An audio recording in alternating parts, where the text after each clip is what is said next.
1914, the British burned the White House to the ground. Now Donald Trump's doing something just as bad, building a ballroom. Building improvements are a threat to democracy today on The 10th Man.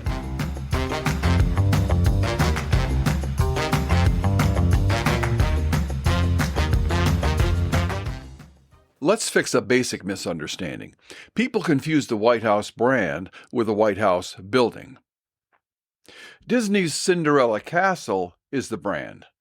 The gift shop is not. Likewise, the residence, the north facade everyone photographs, is the brand. And no one is touching that.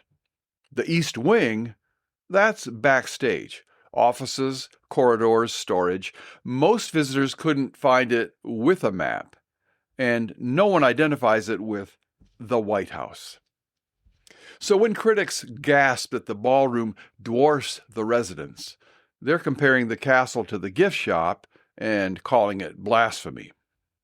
The East Room, the White House's largest ceremonial hall, hosts most state dinners, press conferences, and medal ceremonies. It's small by modern standards, but big enough for those events, and it's less than half the size of Buckingham Palace's ballroom. So when dignitaries crowd shoulder to shoulder and the orchestra's wedged in behind the curtains, it's not really very grand, it's more gridlock. Critics complain that the new ballroom overshadows the living quarters.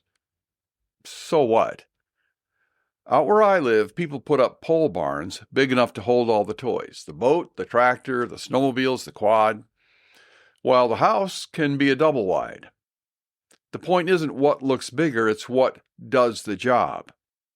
The White House is where the work of a nation happens, and the workspace ought to match the mission. Before we act like the place was carved in stone, well, maybe it is, but remember, the White House has never been static. President Truman gutted it down to the shell. FDR built the East Wing. Every generation added wiring, air conditioning, press facilities. And earlier presidents could expand outward. Today we can't. Real estate just ran out. Demolition is necessary, and that's just geometry. And that brings us to the double standard, the part of every Washington story where outrage gets selective. They laughed at obscene statues of Trump and Jeffrey Epstein in the Capitol, but a ballroom is undignified. They mocked Nancy Reagan's China, also privately donated, yet they praise Obama's publicly funded Chicago Center. If Trump pays for it himself with donor money, it's buying influence. If taxpayers pay, it's investment in democracy. Heads they win, tails he loses. And if Trump had asked permission, because that's one thing they're complaining about, what would have happened then?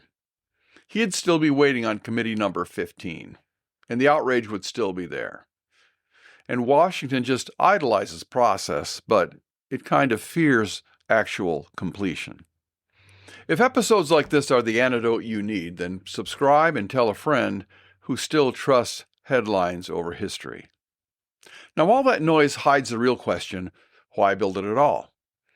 And the answer isn't politics or ego, it's practical. For decades, the White House has hosted its largest events under temporary tents on the South Lawn. Everyone knows the routine. They're expensive, it's weather-prone, it's labor-intensive. And let's talk about some other things that really matter. Even the most luxurious tent is still a vinyl box pretending to be a ballroom. They use porta-johns.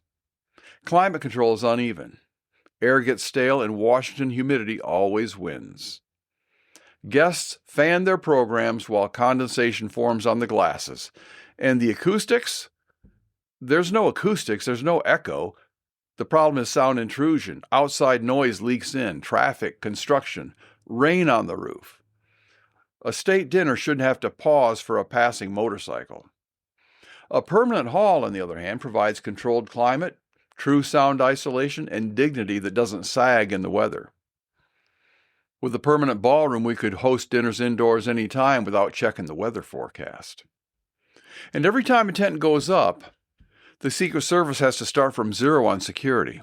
new perimeters, routes, screening zones, and each structure creates a fresh vulnerability.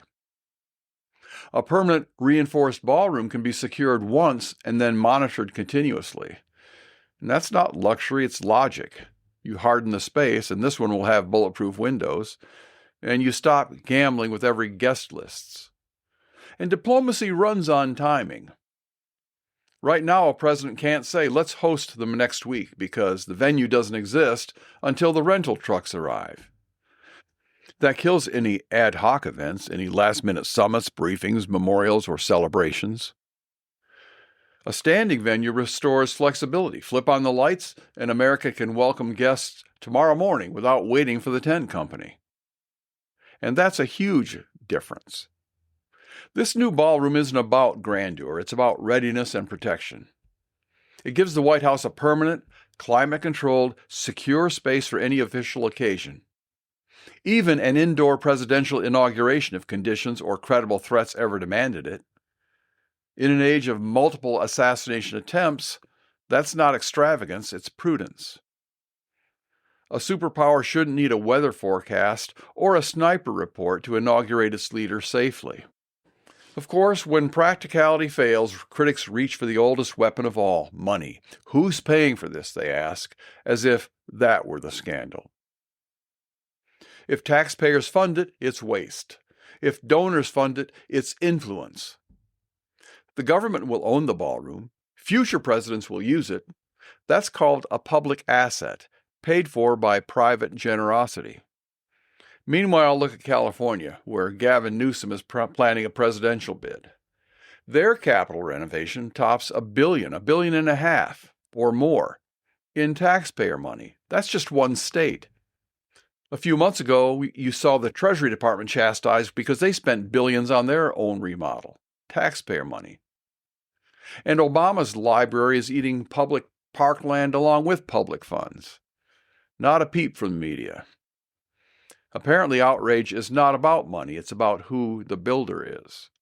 And remember those reporters who scolded Nancy Reagan over the china, which was donated, but then laughed at the Epstein and Trump effigies? They're not really guarding decorum. They're guarding a narrative. And that naturally raises another question.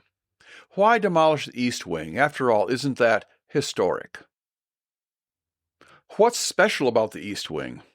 Nothing. Well, actually it is special. It's dedicated to the First Lady and her staff. But Melania Trump never used her office there. Hillary Clinton famously refused to. It was a headline in 1993. If she'd become president, she'd probably have been famous for tearing it down as a symbol of the patriarchy, and then been praised for her modern attitudes. As we said earlier, real estate eventually runs out. The White House hit that limit decades ago. If you want a permanent, secure, adequately sized venue, you replace something. And the East Wing isn't on brand. Maybe someday we'll need a new presidential residence. For now, this ballroom is the perfect addition. It gives statecraft a proper room and lets the house be a home. If the ballroom dwarfs the residence, maybe the residence is too small for modern presidential life. And let's address the buzzword of the week that Trump is remaking the White House in his own image. Well, yeah, leadership always leaves fingerprints. And he does live there after all. And Jefferson sketched, Truman rebuilt, FDR added. Every president imposes order on chaos and his own version of order. The difference here is Trump won't even get to use it. Completion of the ballroom comes after his term. So if he's doing it for his ego, it's a rather delayed one. Critics act as if leaving a mark is narcissism. But if the founders thought that way, we'd still be meeting under tents, period. Everything would be a tent. But when future presidents, many of them Democrats, now denouncing it, host their galas there, they'll call it tradition. And that's fine. Tradition is what common sense is called a generation later.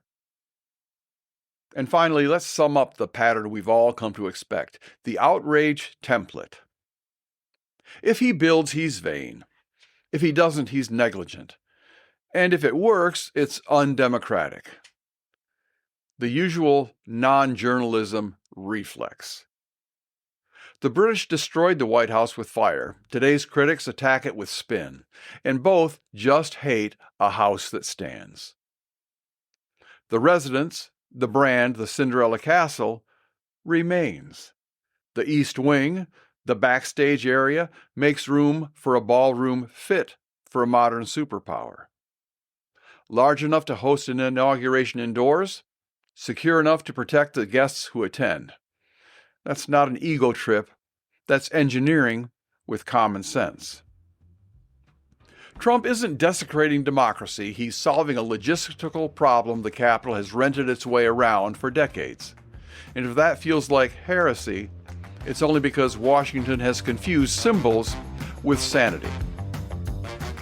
You've been listening to The 10th Man, breaking the echo chamber with facts, history, and a sense of proportion.